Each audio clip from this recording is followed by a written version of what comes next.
Welcome to the American Academy of Child and Adolescent Psychiatry webinar, Clinical Examples, 2021 Office and Other Outpatient Evaluation and Management Codes. I am Benjamin Shane, MD, PhD, the ACAP CPT Advisor to the American Medical Association CPT Advisory Committee, and co-chair of the ACAP CPT Coding and Reimbursement Committee. This webinar is the second of two based on the 2021 CPT Professional Manual from the AMA. Please contact Karen Ferguson with any questions. Karen is our wonderful committee staff person and will either answer your questions or pass them on to the committee.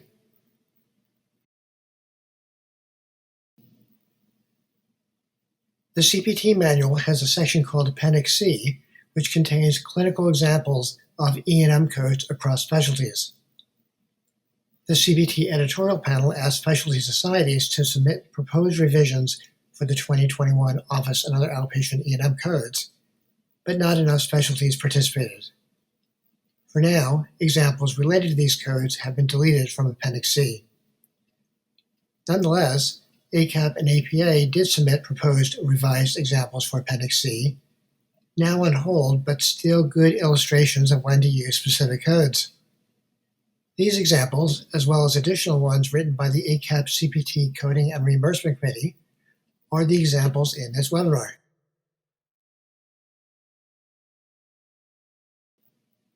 Pause this webinar now, and if you have not done so already, print out the Office E&M Summary Guide and the Office E&M Summary Appendix, best printed in color using landscape mode and two-sided printing. After each clinical example, pause the webinar again and try to deduce the proper code. Then proceed to find out the answer and rationale. The clinical examples give minimal information. The code answers are what is considered typical, but more work could change the proper code. Less work, such as not addressing a problem listed in the example, could also change the proper code. Time criteria are generally easy to figure out, and so all but one of the examples are coded based on complexity of medical decision-making. The examples are mostly pediatric cases with 2 adult cases mixed in. The webinar does not discuss how to tell when to use the code family for new patients versus the one for established patients, and assumes that you already know that.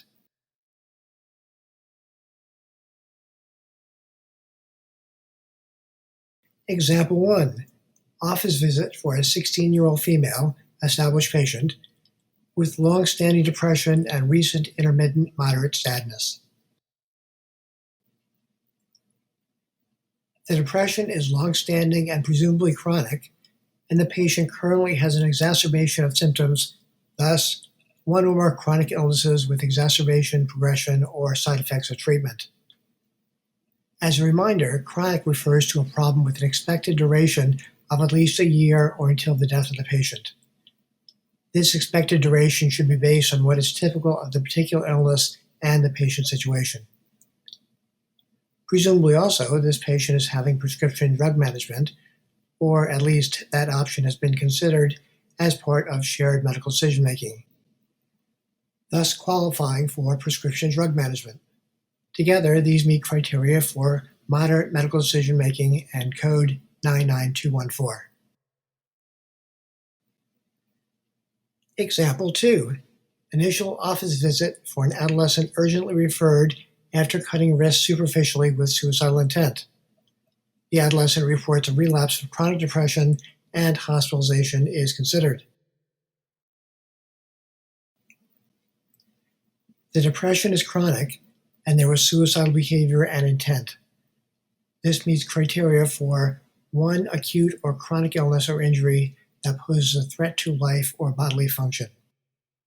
Hospitalization is considered, thus, decision regarding hospitalization. It does not matter whether the patient is actually admitted as long as the consideration is part of the shared medical decision-making. Together, these meet criteria for high complexity medical decision-making and 99205. Example 3. Office visit for a 10-year-old male, established patient, with well-controlled, long-standing depression and anxiety. The patient has two chronic illnesses, depression and anxiety, and both are well controlled. This meets criteria for two or more stable chronic illnesses. Presumably, the patient is either being managed on prescription drugs or discussion of that as part of the shared medical decision-making, thus prescription drug management.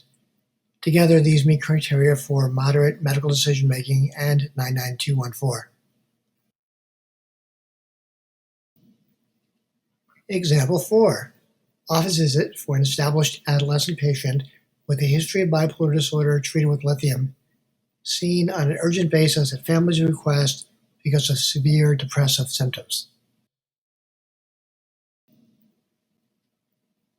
The bipolar disorder is chronic, and the severe depression is a severe exacerbation. This meets criteria for one or more chronic illnesses with severe exacerbation, progression, or side effects of treatment. Hospitalization is presumably considered, thus, decision regarding hospitalization. Together, these meet criteria for high complexity medical decision making and 99215. Example 5. Office visit for a 9-year-old male, established patient with ADHD. Symptoms are well controlled and there are no medication side effects. The ADHD is chronic but stable, and there are no medication side effects. This meets criteria for one stable chronic illness.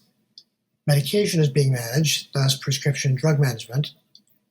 Problems is low and risk is moderate.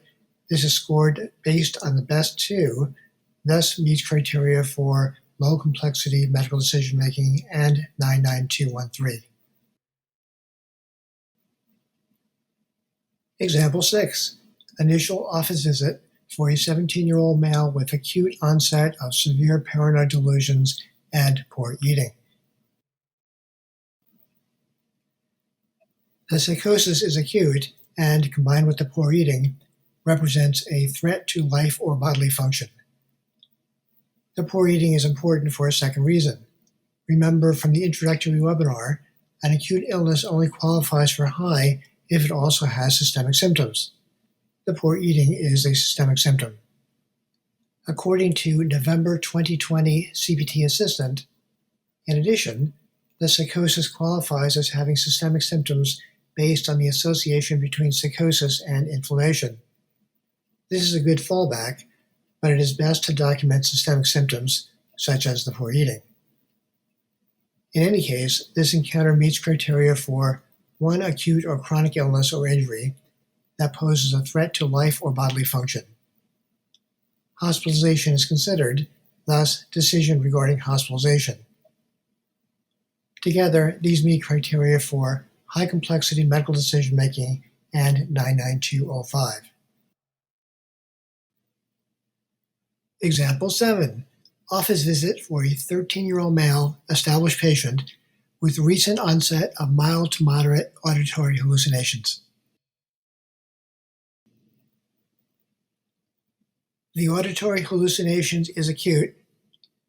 The differential diagnosis includes a condition likely to result in a high risk of morbidity without treatment, and further assessment is needed, thus meeting criteria for one undiagnosed new problem with uncertain prognosis. Medication should be considered, thus meeting prescription drug management. Together, these meet criteria for moderate complexity medical decision making and 99214. Keep in mind that this is an established patient, and so he has seen you before, likely for a different problem. Addressing this problem at today's visit could change the code. Addressed is the key word. Having a problem simply on the problem list does not give you any credit toward the CPT code. CPT states a problem is addressed or managed when it is evaluated or treated at the encounter by the physician or other qualified healthcare professional reporting the service. This includes consideration of further testing or treatment that may not be elected by virtue of risk-benefit analysis or patient, parent, guardian, surrogate choice. Notation in the patient's medical records that another professional is managing the problem without additional assessment or care coordination documented does not qualify as being addressed or managed by the physician or other qualified healthcare professional reporting the service. Referral without evaluation or consideration of treatment also does not qualify as being addressed or managed by the physician or other qualified healthcare professional reporting the service. Example 8. Office visit for a 17-year-old male, established patient with stable schizophrenia on clozapine who was scheduled for an urgent visit after he was noted to have new-onset neutropenia on clozapine-monitoring blood work. The schizophrenia is chronic, and although the illness is stable, the neutropenia is a severe side effect of treatment, thus meeting criteria for one or more chronic illnesses with severe exacerbation, progression, or side effects of treatment. Clozapine treatment requires frequent laboratory monitoring for toxicity, not for therapeutic effect, and the toxicity has the potential to cause serious morbidity or death. Thus, the criteria are met for drug therapy requiring intensive monitoring for toxicity. Note that even if the laboratory monitoring was also for clinical effect, it still counts if the primary reason for the monitoring is for monitoring for toxicity. In any case, together, these meet criteria for high complexity medical decision making and 99215. Example 9. Office visit for a 16-year-old female, established patient, recently raped and now complaining of moderate nightmares, poor sleeping, and jitteriness. The post-traumatic stress disorder is acute, and the patient has poor sleeping and jitteriness, both systemic symptoms. Furthermore, according to November 2020 CPT Assistant, in addition, the PTSD qualifies as having systemic symptoms based on the association between PTSD and inflammation. PTSD also has a high risk of morbidity without treatment, another requirement to acute illness with systemic symptoms. Thus, criteria for one acute illness with systemic symptoms are met, medication is considered, and so also meets criteria for prescription drug management. Together, these meet criteria for moderate complexity medical decision-making and 99214.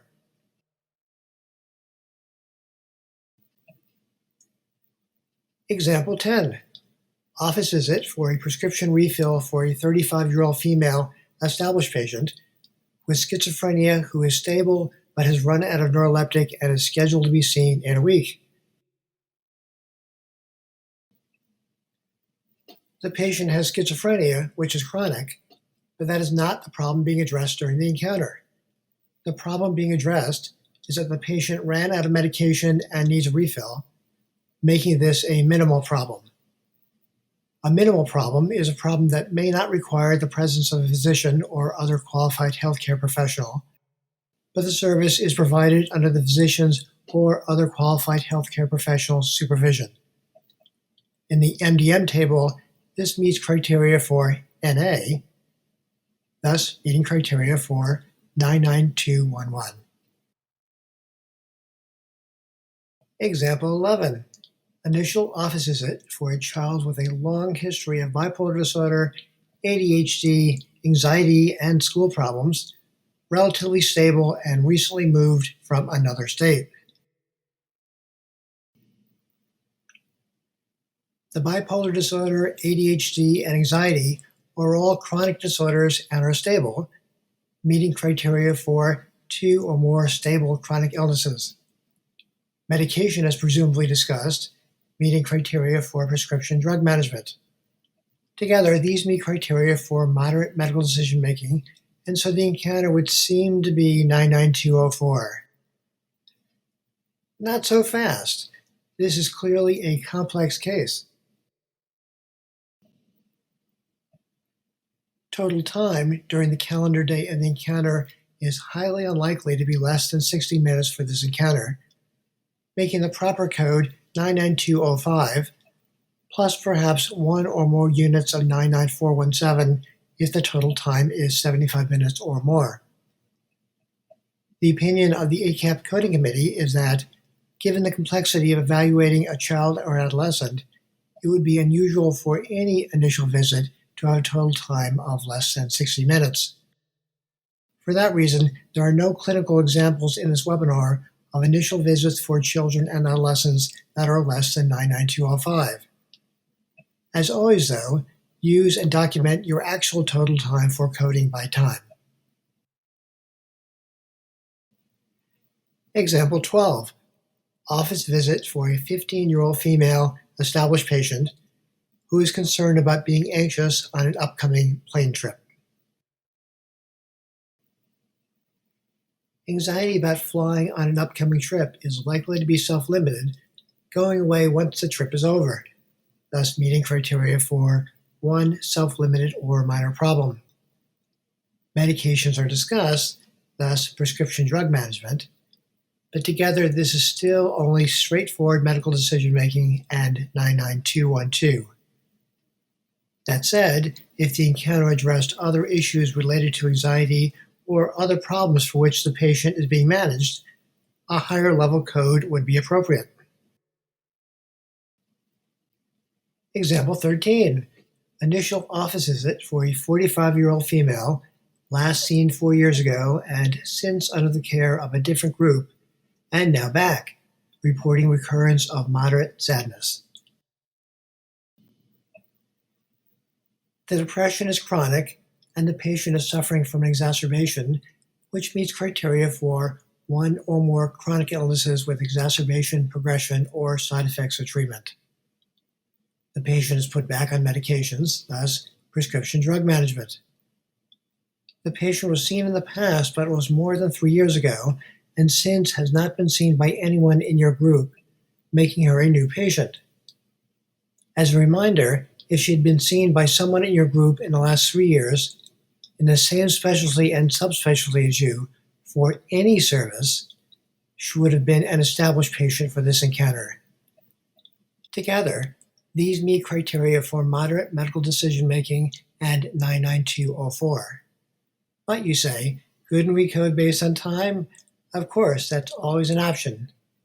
This example is written to likely not take too long, though, and so the encounter may not even make the minimum 45 minutes required for 99204 by time. Nonetheless, if you choose time, code based on the actual time you use. Example 14. Office visit for a 7-year-old female, established patient with ADHD. The patient has been disruptive in school. The ADHD is chronic, but there are still significant symptoms which meets criteria for 1 or more chronic illnesses with exacerbation, progression, or side effects of treatment. Why is that? This is not an exacerbation and is not obviously progression. We need to go back to the definition of stable to get the answer. Stable is defined by the specific treatment goals for the patient.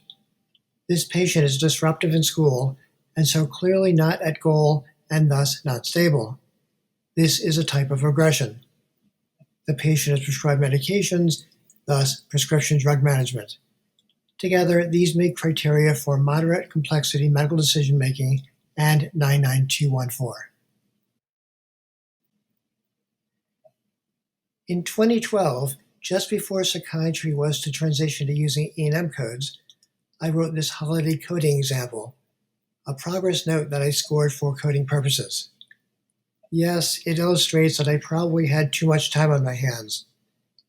The reason I am including it now is that it also fairly dramatically illustrates how the new criteria are simpler.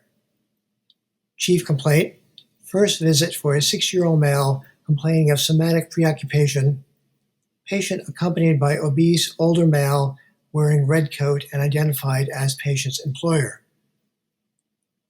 For HPI, I put the names of the elements in parentheses. Patient reports unpleasant thoughts, quality, regarding color of nose, location, with distress related to past, used to, duration, names, laughing, and exclusion from reindeer games, modifying factors. One foggy context, Christmas Eve timing, patient describes knows sleigh guidance for Santa, modifying factors, and is now down in history. The HPI includes 4 or more elements, 6 in this case, and so is scored as extended. This song includes social information, but no past or family history, and so past family social history is one element and thus pertinent. Similarly, the song gives psychiatric information, but does not touch on any other elements of review systems, making review systems one element and thus problem pertinent. Extended HPI from the last slide, plus pertinent past family social history and problem pertinent review systems, works out to an expanded problem-focused history. Sorry that I'm not showing you the tables for legacy coding by key components. I'm just doing this to illustrate where we have come from. I did have a lot of fun writing this, and so I will give you a moment to read it.